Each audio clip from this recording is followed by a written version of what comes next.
Halo semuanya, masih bersama saya Arta Yawana dalam segmen Apa Kata Netizen yang akan menyajikan berita-berita pilihan dan dikupas secara tumpul-tumpul jempol netizen.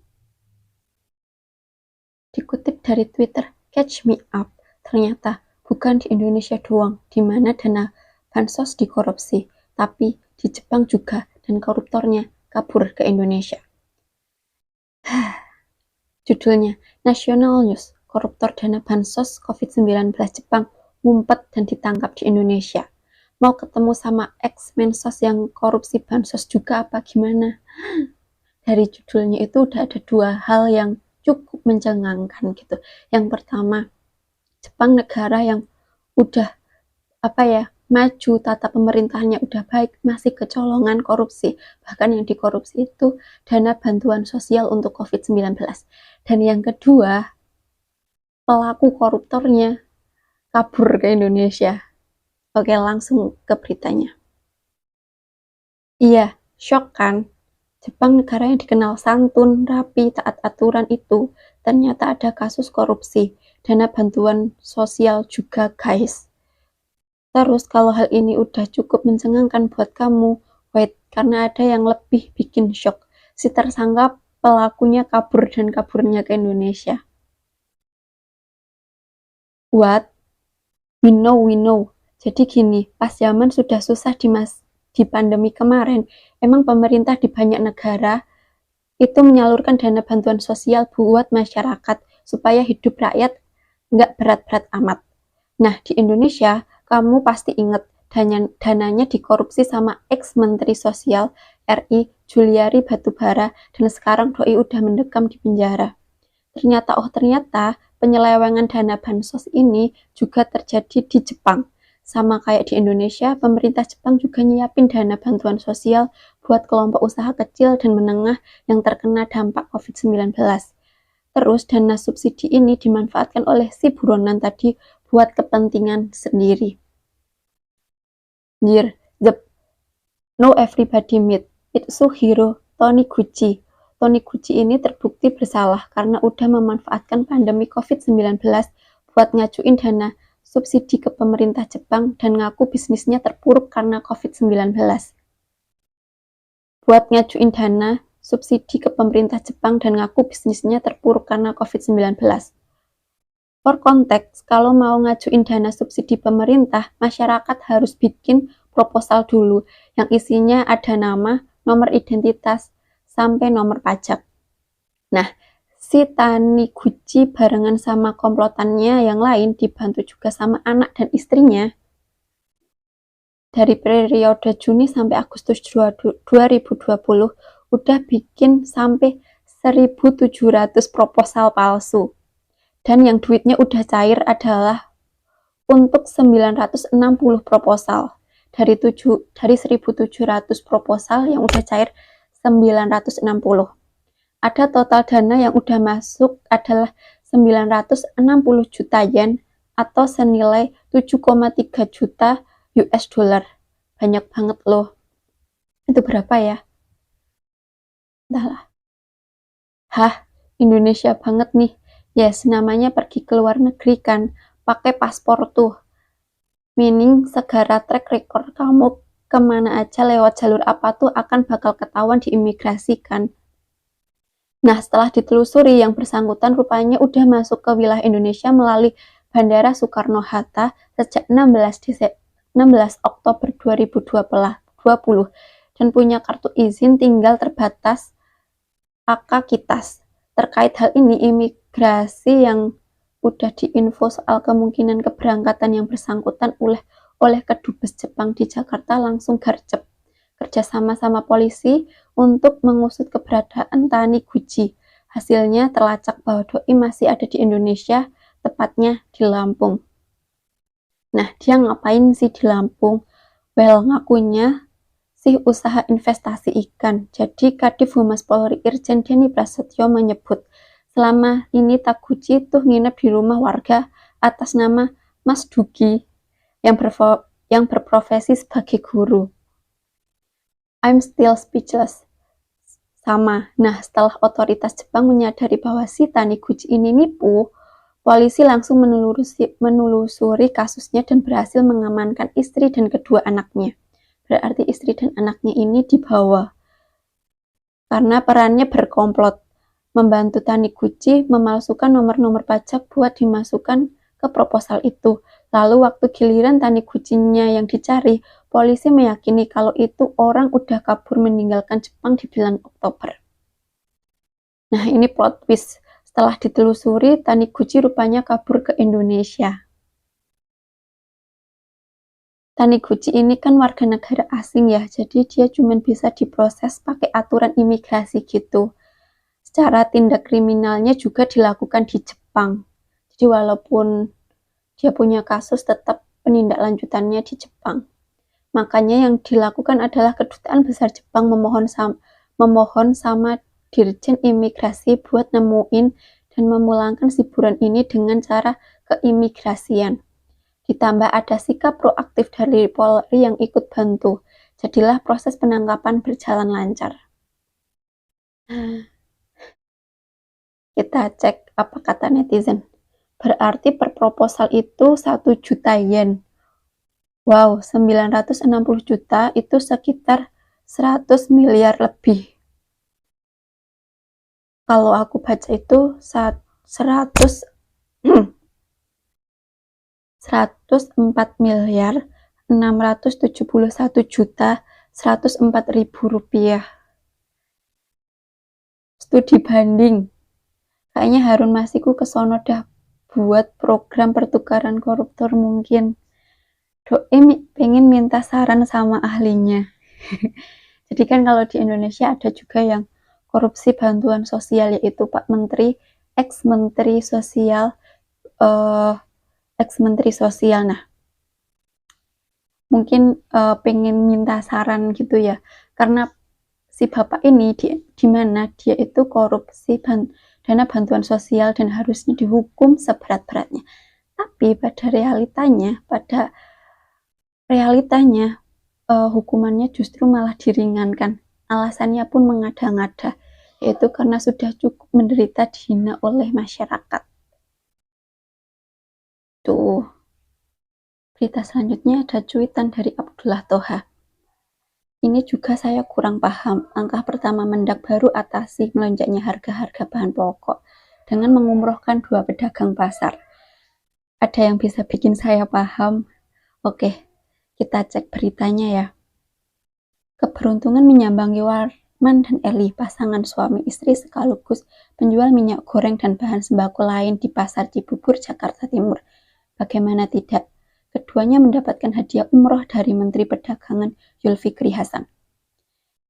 Kios dagang minyak dan sembako milik Warman dan Eli menjadi titik pertama yang disambangi Zulkifli Hasan saat meninjau harga di Pasar Cibubur, Jakarta Timur.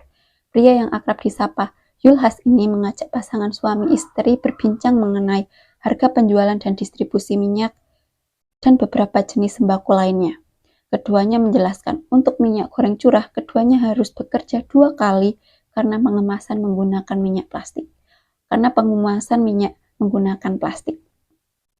Mendengar hal tersebut, Yulhas berencana untuk mengubah kemasan minyak goreng curah menjadi kemasan higienis, sehingga para pedagang minyak goreng tidak perlu bekerja lagi 2 kali untuk mengemas minyak dan bisa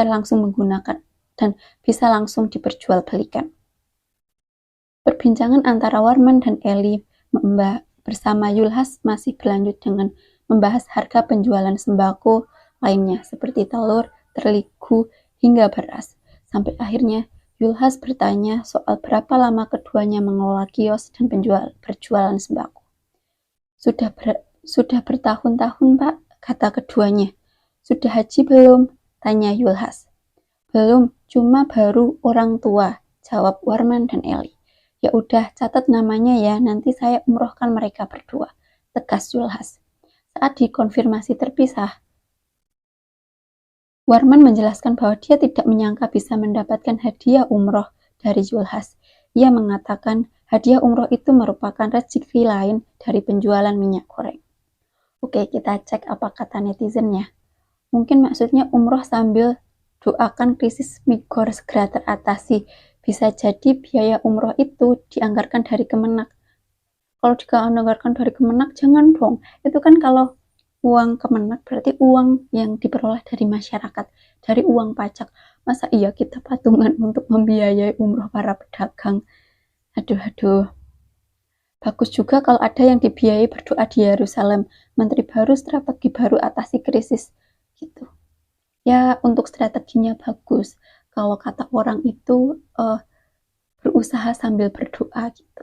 Jangan berusaha aja tanpa berdoa, itu seperti orang yang sombong. Nah, mungkin Pak Menteri itu melakukan strateginya yaitu berdoa sambil berusaha untuk mengatasi minyak goreng yang masih melonjak gitu. Ada lagi komentar netizen, mereka dikirim sebagai wakil kita untuk berdoa, memohon langsung supaya harga minyak goreng turun. Mosok gitu aja nggak ngerti Pak, gitu jawab seorang netizen untuk menanggapi cuitan Pak Yulhas yang katanya kurang paham ini. Seharusnya kami ini para UMKM penjual gorengan yang ditanya apa dampaknya. Kami nggak butuh hadiah umroh, kami butuh solusinya, biar sama-sama bisa bertahan dan tetap berjualan. Bener sih kalau menurutku lebih baik UMKM sebagai konsumen minyak goreng, bukan pedagang. Kalau pedagang kan ya untungnya tergantung mereka akan mengambil untung gitu loh.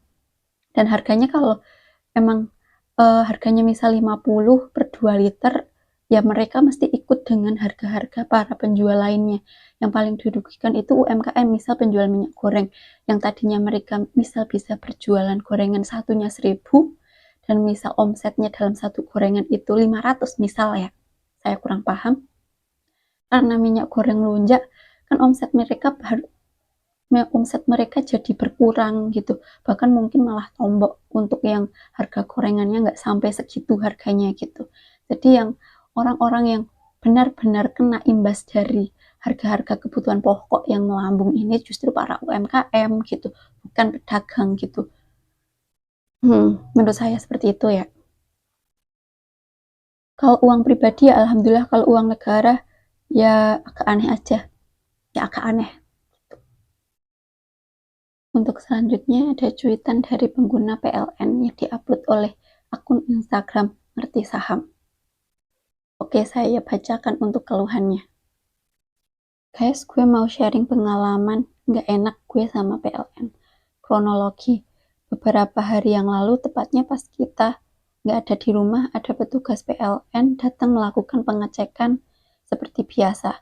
Lalu mulailah petugas mau cari-cari kesalahan. Dibilangnya meteran kita perlu dibawa ke lab PLN untuk pengecekan lebih lanjut. Oke, balik lagi, SG, petugas PLN datang lagi dan suruh kita bawa alat meteran kita ke lab mereka di PLN. Hasilnya, pihak PLN menuduh segel kita enggak ori dan diharuskan membayar denda sebesar 65 juta. 65 juta itu misal kalian kerja di Jogja dan gajinya UMR, anggaplah ya, misal saya kurang paham nanti dicek, misal saja UMR di Jogja itu 2 juta, berarti mereka harus bekerja sekitar 32 bulan. 32 bulan itu hampir 3 tahun, hampir 3 tahun kerja. Itu gajinya nggak dipotong untuk kehidupan sehari-hari atau yang lainnya. Banyak banget ya. Oke, lanjut. Segel merek rumah yang dipasang sejak tahun 93 dan nggak pernah dicopot. Guys, coba bantu dong yang paham soal beginian. Ada yang ngerti segel ori dan KW itu seperti apa? Jujur gue sebagai orang awam dan nggak tahu apa-apa, merasa di sini gue diperas sama pihak PLN. Bukan pihak PLN yang mungkin oknum petugas PLN. Kita sebagai konsumen nggak bisa bela diri dan diancam listrik akan diputus kalau tidak bayar denda. Jadi kalau mereka nggak mau bayar denda, listriknya itu akan diputus gitu. Jadi mereka cuma ada 2 opsi gitu. Ya susah ya. Lanjut. Setelah tanya-tanya dan riset googling, ternyata hal ini terjadi, udah banyak yang kena kejadian ini dan viral juga kasusnya di Twitter. Mungkin memang udah modus si PLN. Jujur gue sebagai rakyat Indonesia merasa sangat kecewa dan dirugikan oleh oknum-oknum seperti mereka, yang seharusnya tugasnya melayani masyarakat, malah bertindak sepihak dan merugikan orang-orang kecil kayak gini. Yang anehnya adalah, yang mereka permasalahkan adalah segel dari tahun 93 sampai sekarang. Kenapa baru dibilang enggak ori? Padahal tukang PLN itu rutin kan cek meteran ke rumah. Yang bisa dibilang segel ini ori cuman pihak PLN. Yang bisa bilang ini enggak ori juga cuman pihak PLN. Subjektif banget kan? Parah emang PLN nih. Moga-moga banyak yang aware sama kasus ini, agar mereka tidak sewana-wana terhadap konsumennya lagi. Dan cuman dikasih pilihan bayar denda 65 juta atau listrik diputus hari itu juga. Yang dipermasalahkan sama PLN segel pelanggan buatan tahun 1993 berbeda dengan segel meteran PLN. Karatan dan huruf ada yang hilang gitu katanya. Nah, ini ada percakapan antara konsumen dan petugas PLN-nya. Ada yang nawarin oknum, Pak mau dimurahin nggak listriknya? Digantilah dengan segel palsu tersebut, dipreslah dengan tang palsu tersebut. Kemudian berjalan terus sampai tahun 2010. Nah, tahun 2010 kita cek, ada temuan. Sedangkan kita cek di tahun 2004 itu masih belum melakukan apa-apa. Ya udah kalau gitu Bapak yang cek dong, kenapa kita yang Kenapa nggak 2010-nya datang gitu loh? Iya, maksud kami tidak tahu ini kapan dilakukannya. kami juga tidak tahu. Iya. Betul, makanya ini kan sebetulnya permasalahannya itu Pak. Permasalahan yang sering terjadi adalah pemilik yang baru ini yang merasa kaget. Nggak usah pemilik baru deh dari dulu. Kalau kita bukan pemilik baru, kalau kita tinggal di sini pun Bapak juga pasti bilang biasa untuk pengecekan pasti segel itu diperlukan kan. Nah ini segel tahun 93, 93, sekarang tahun 2022 dan PLN itu biasa datang reguler kan, datang terus. Kenapa baru dicek sekarang? Kenapa baru sekarang kali? Oke, kalau begitu bagaimana kita tahu ini ori atau tidak? Itu semua kan yang dari PLN, cuma PLN doang. Cuma tunggu Pak, Bapak sebagai PLN terus kita didenda tiba-tiba 68 juta. Apakah itu masuk akal Pak buat kita Pak sebagai pelanggan? Kalau kami kan tidak pernah mencari siapa yang melakukan. Kami tidak mencari siapa yang melakukan. Oh, jadi kalau gitu kami berdasarkan persil dengan ID pelanggan sekian, nah kami hubungannya dengan ID pelanggan. jadi selalu yang dirugikan itu pelanggan dong Pak, bener dong kayak gitu ya? Kalau kita pelanggan kita tidak melakukan kesalahan tetap saja didenda oleh PLN begitu? Betul. Oh begitu, betul. Kita merasa kita tidak bersalah loh Pak. Iya. Dan juga Bapak juga nggak bisa memberikan bukti kalau kita yang melakukan penukaran segel. Betul. Iya. Hanya di perjanjian jual beli itu kami hubungannya dengan persil Pak, Bu, bukan dengan perseorangan. Kalau perseorangan artinya PLN harus mencari pemilik yang lama. Kayak gini kita merasa dijebak loh Pak. Iya makanya kami. Berikut ini adalah tagihan untuk tagihan pembayarannya ya. Pihak ngerti saham ini memberikan caption atas aduan masyarakat ini. Teman-teman PLN pusat ditunggu klarifikasinya ya, soalnya banyak yang pakai token pulsa pasca bayar. Jadi deg-degan juga kalau ujung-ujungnya bisa kena denda. Yalah kalau tiba-tiba kita lagi nggak ada masalah apa-apa, tiba-tiba ada petugas PLN datang dan bilang, ini ada masalah meterannya dan harus membayar denda sekian juta. Lah kita bisa apa kalau nggak membayar, listriknya dicabut. Sedangkan angkanya kenapa harus sampai segitu? Itu cuman PLN, jadi emang subjektif banget sih. Terus kita harus gimana gitu loh. Ini sudah sangat meresahkan kami sebagai warga. Sudah banyak yang menjadi korban. PLN ini perusahaan untuk melayani masyarakat. Apakah begitu cara kerja kalian? Untuk yang belum pernah kena, mohon lebih berhati-hati. Apalagi dengan petugas PLN di lapangan. Semoga sharing ini bermanfaat dan saya berharap PLN bisa mengusut tuntas kasus ini dan menangkap para oknum di balik semua ini. Terus hati-hatinya gimana? Ini kan udah subjektif banget dari PLN-nya. Bingung juga cara hati-hatinya ya. Harus gimana hati-hatinya gitu. Oke, kita cek komentar dari netizen. Ini akibatnya kalau PLN nggak punya saingan. Kalau punya saingan juga bakalan banyak yang nggak pakai PLN. Entahlah ya. PLN butuh kompetitor emang ya. Udah rugi padahal monopoli. Emang PLN lagi rugi ya? Entahlah. Oh, ada lagi curhatan di kolom komentar dari netizen. Pernah punya case serupa. Beli rumah bekas dari tahun 2016. Pas 2019 ada petugas PLN cek ketahuan, katanya rumah diakali agar tagihannya murah. Ada petugas PLN datang ke rumah, terus dia bilang petugasnya, ini meterannya diakali ya biar tagihannya murah gitu. Jadi setelah dicek kena denda dari 2010, total sekarang lebih dari 20 juta. Yang disayangkan kami mau bayar sejak rumah pindah atas nama kami nggak boleh. Jadi mereka tuh pengennya hanya membayar denda dari 2016 sampai 2019 saja. Berarti sekitar 3 tahun. Tapi pihak PLN-nya nggak boleh, harus dari tahun 2010 sampai 2019. Itu 9 tahun. Administrasinya agak aneh ya. Harusnya ini tuh tadinya rumah siapa, atas nama meterannya siapa, nah itu yang ditagih gitu, bukan terus asal nagih ke orang gitu nggak sih. Dan karena lebih banting tulang cari duit, keadaan meterannya dicabut, akhirnya dapat 10 juta, sisanya dicicil. Jadi mereka membayar 10 juta dulu, baru sisanya dicicil. Oh iya, tagihan biasanya kena 700 sampai 900. Nah, dan setelah lunas dipasang kembali, logikanya dong seharusnya tagihan menjadi lebih mahal, menjadi 1 juta atau 1, juta. Nggak sudah jalan 2 tahun, tagihannya malah turun jadi 500 sampai 700 juta. Kan asumsinya PLN itu menganggap meteran punya orang ini tuh diotak-atik sehingga meterannya tagihannya turun. Nah ini setelah sesuai standarnya PLN, justru malah tagihannya turun, harusnya kan lebih mahal ya. Agak aneh sih.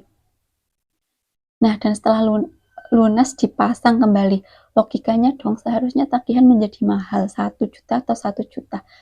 1,1 juta, nggak sudah jalan 2 tahun tagihannya malah turun 500 sampai 700 juta.